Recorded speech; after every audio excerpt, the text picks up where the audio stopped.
নমস্কার। যুক্তি তর্ক সঙ্গে অর্কই আপনাদের স্বাগত। আপনাদের সঙ্গে আমি অর্কপ্রভ সরকার। 2019-এর লোকসভা নির্বাচনে তৃণমূল ভাবতে পারেনি বিজেপি 18টা আসন পাবে। মমতা বন্দ্যোপাধ্যায় এবং তার ঘনিষ্ঠ বলয়ে যারা থাকেন তারা বলেছিলেন বিজেপি বড়জোর 3টে আসন পাবে, ভোট প্রচুর পাবে। সব হিসেব উল্টে গেছিল। বিজেপি 18টা আসন পেল এবং 40% ভোট পেল।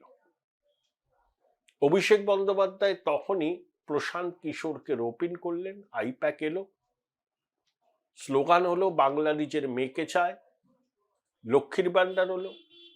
21-এর বিধানসভা নির্বাচনে খেলা হবে স্লোগান দিলেন, খেলা হবে গান রচনা হলো, দিদিমণি ভাঙা পায়ের খেলা দেখালেন, ফুটবল ছুড়লেন, তৃণমূল জিতল।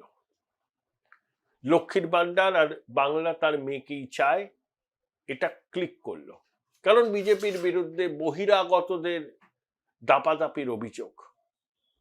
তারপর 2024-এর লোকসভা নির্বাচন, সেখানেও আইপ্যাক সক্রিয় ছিল। অমিত শাহের 30টার বেশি আসন পাওয়ার স্লোগান মুখ তুবড়ে পড়ল, বিজেপির আসন কমে গেল 18 থেকে 12টা। এবারও আইপ্যাকের রণকৌশল, লক্ষ্মীর ভান্ডার শাসককে ডিভিডেন্ড দিল। কিন্তু 2024-এর লোকসভা নির্বাচনের পর পরিস্থিতি তো অনেক বদলে গেছে। বাংলাদেশে পালা পরিবর্তন হয়েছে, হিন্দুরা আক্রান্ত হয়েছেন, আর্চি করে একজন চিকিৎসককে ধর্ষণ করে খুন করা হয়েছে, পেহেলগাম হয়েছে, মোথাবাড়ি শামসেরগঞ্জ হয়েছে, অপারেশন সিন্দুর হয়েছে। সুপ্রিম কোর্ট এসএসসি মামলায় বলেছে পরিকল্পিত দুর্নীতি, নিয়োগ প্রক্রিয়া থেকে গন্ধ বেরোচ্ছে ইত্যাদি। তাহলে এই আবহে ভোট হবে। শাসকের নতুন কোনো ন্যারেটিভ নেই, শুধু কেন্দ্রীয় বঞ্চনা, আমাদের টাকা দেয় না, টাকা দেয় না, টাকা দেয় না বলে কাঁদছে। সম্প্রতি সুপ্রিম কোর্ট 100 দিনের কাজের মামলায় কি বলেছে? রেট্রোস্পেক্টিভ নয়, প্রসপেক্টিভ এফেক্টে চালু হবে এবং কেন্দ্রীয় সরকার এমন মেকানিজম তৈরি করতে পারে যা ভারতের অন্য রাজ্যে তারা করেনি, শুধু পশ্চিমবঙ্গের জন্য, যে উপভোক্তাদের কাছে কিভাবে টাকা পৌঁছবে। তারা সরাসরি ক্যাশ ট্রান্সফারের কোনো পদ্ধতি তৈরি করতে পারেন কিনা সেটা দেখার। এটা কত বড় লজ্জা রাজ্য সরকারের। সারা ভারতবর্ষের ক্ষেত্রে এক নিয়ম আর পশ্চিমবঙ্গের ক্ষেত্রে এক নিয়ম। যদিও খোকাবাবু এটাকে বিরাট জয় বলেছিলেন, আসলে 82 শিক্ষার চর খেলো রাজ্য সরকার আদালতে। রেট্রোস্পেক্টিভে নয়, প্রসপেক্টিভে হবে, দুর্নীতির তদন্ত চলবে, যে টাকা লুট হয়েছে সেটা উদ্ধার করতে হবে, এফআইআর করতে হবে, এবং নতুন কাজ যখন চালু হবে তার মজুরি কিভাবে দেওয়া হবে সেটা কেন্দ্রীয় সরকার ঠিক করবে। পশ্চিমবঙ্গের জন্য সম্পূর্ণ নতুন বিধি তারা প্রণয়ন করতে পারে এবং সেটা রাজ্য সরকারকে অক্ষরে অক্ষরে মানতে হবে। এই সরকার চৌর্যবৃত্তির সাম্রাজ্য প্রতিষ্ঠা করেছে 15 বছর ধরে। এটা মোটামুটি লোকের মনে বদ্ধপরিকর। দেখুন, শাসকের কিন্তু কোনো ন্যারেটিভ নেই। বাংলা ভাষার উপর সন্ত্রাস হচ্ছে, বাঙালি আক্রান্ত হচ্ছে, এই ন্যারেটিভ নো টেকার। এখন দেখছেন এরা বলছে না। এখন বিএলওদের আত্মহত্যাকে নিয়ে কমিশনকে নিশানা করছে।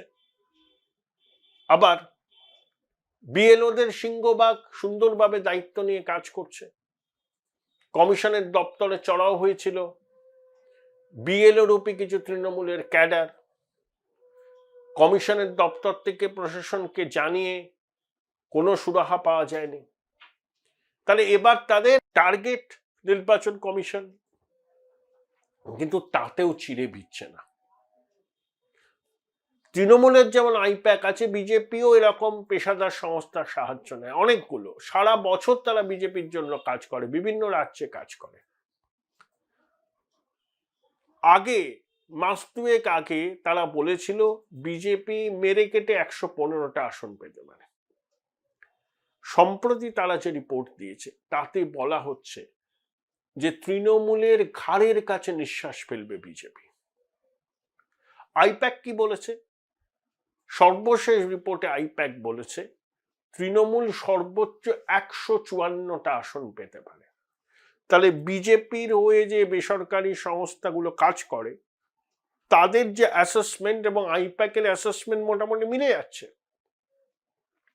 আইপ্যাক বলছে তৃণমূল সর্বোচ্চ পেতে পারে 154টা আসন।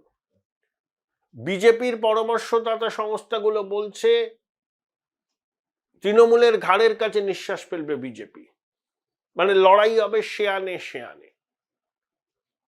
যদি আইপ্যাকের কথা মেনে নিই, তৃণমূল 154টা আসন পেল, বিজেপি ধরুন পেল 135টা, বাকি 5টা আদার্স। তৃণমূল শপথ নিতে পারবে না, তার আগেই ভেঙে যাবে, আড়াআড়ি ভাবে ভেঙে যাবে। আর সর্বোচ্চ বলেছে আইপ্যাক 154, সেটা যদি 20টা কমে, বিজেপি 20টা বাড়বে। তাহলে এ বড় সুখের সময় নয় শাসকের। যতই তারা বলুক 250টা আসন পাবো, ঘোড়ার ডিম পাবে, ওগুলো বলতে হয়, ও ন্যারেটিভ তৈরি করতে হয়। কোনো ইস্যু নেই তো। তৃণমূল যদি মানুষকে গিয়ে বলে আমরা আরেকটা সুযোগ দিন, আমরা এই করব সেই করবো, বললে 15 বছর তো অনেক কিছু করেছেন, চুরির সাম্রাজ্যকে প্রতিষ্ঠা করেছেন, সব জায়গা থেকে দুর্নীতির গন্ধ বেরোচ্ছে, সুপ্রিম কোর্ট পর্যন্ত বলছে বিরোধীদের অভিযোগ ছেড়ে দিন, সুপ্রিম কোর্টও বলছে দুর্নীতির বিষয় নিয়ে। আপনারা নতুন করে কি করবেন? আর দেখুন, সরকার গড়া, সরকার ফেলা, এটা কোনো রাজনৈতিক দলের একনিষ্ঠ সমর্থকরা করেন না, এটা করে ওই সাইলেন্ট মেজরিটি। সেই সাইলেন্ট মেজরিটির সিংহভাগ এখন পরিবর্তন চাইছেন, এবং তারা এটাও জানেন যে তৃণমূল জমানার পরিবর্তন যদি পশ্চিমবঙ্গে করতে হয়, সেটা বাম কংগ্রেসের পক্ষে সম্ভব নয়, সেটা বিজেপি পারবে। আর অঙ্গ কলিঙ্গ এ বিজেপির সরকার, বাকি রয়েছে বঙ্গ। 50 বছরের কাছাকাছি সময় ধরে পশ্চিমবঙ্গের মানুষ কেন্দ্রীয় বঞ্চনার বাংলা রেকর্ডটা শুনছেন। একটা বন্ধুত্বপূর্ণ কেন্দ্রের সরকার থাকলে রাজ্যের কি উন্নতি হয় সেটা পশ্চিমবঙ্গের মানুষ সেটা দেখেনি, এক্সপিরিয়েন্সে নেই। বিহারের মানুষদের কদিন ধরে দেখছেন সেটা, তাই তারা আবার প্রো ইনকামবেন্সির পক্ষে ভোট দিয়েছে, অ্যান্টি ইনকামবেন্সি নয়। তাহলে পশ্চিমবঙ্গের মানুষ ডাবল ইঞ্জিন সরকারটা কি সেটা এক্সপিরিয়েন্সই করেননি। আর নতুন কিছুর প্রতি মানুষের সহজাত আগ্রহ থাকে, এটা শাসকের বিপক্ষে যাবে, মানে তৃণমূলে। আর টোটাল মেরুকরণ, মুসলিম ভোটের 100টার মধ্যে 91টা 21-এ পেয়েছিল তৃণমূল, এবার অত পাবে না। বিহার প্রমাণ করেছে বিজেপির জুজু দেখালে পরেই মুসলমানরা একটা হয়ে একটা দলকে বেছে নেবে না। সীমাঞ্চল, যেখানে 40% কাছাকাছি মুসলমান মানুষের বাস, 24টা আসনের মধ্যে 14টা পেয়েছে এনডিএ। মহাগঠবন্ধন মুখ তুবড়ে পড়েছে, মিম ভালো ফল করেছে, যে মিমকে বিজেপির বি টিম বলে দাগিয়ে দিয়েছিল মহাগঠবন্ধনের নেতারা। মানে তাদের বক্তব্যকে আমল দেয়নি সংখ্যালঘু ভোটাররা, তারা নিজেদের মতো করে ভোট দিয়েছে। তাহলে মহাগঠবন্ধন বিজেপির জুজু দেখিয়েছিল, মিমকে বিজেপির বি টিম বলেছিল, সেটাও সীমাঞ্চলের মানুষ গ্রহণ করেননি। তাহলে রাজমহল পাহাড়ের ওপারে যে ঘটনা ঘটেছে, এপারেও তার অভিঘাত পড়বে, মালদায় পড়বে, মুর্শিদাবাদে পড়বে, দিনাজপুরে পড়বে। আবার হিন্দু ভোটের মেরুকরণ বিজেপির পক্ষে বাড়বে।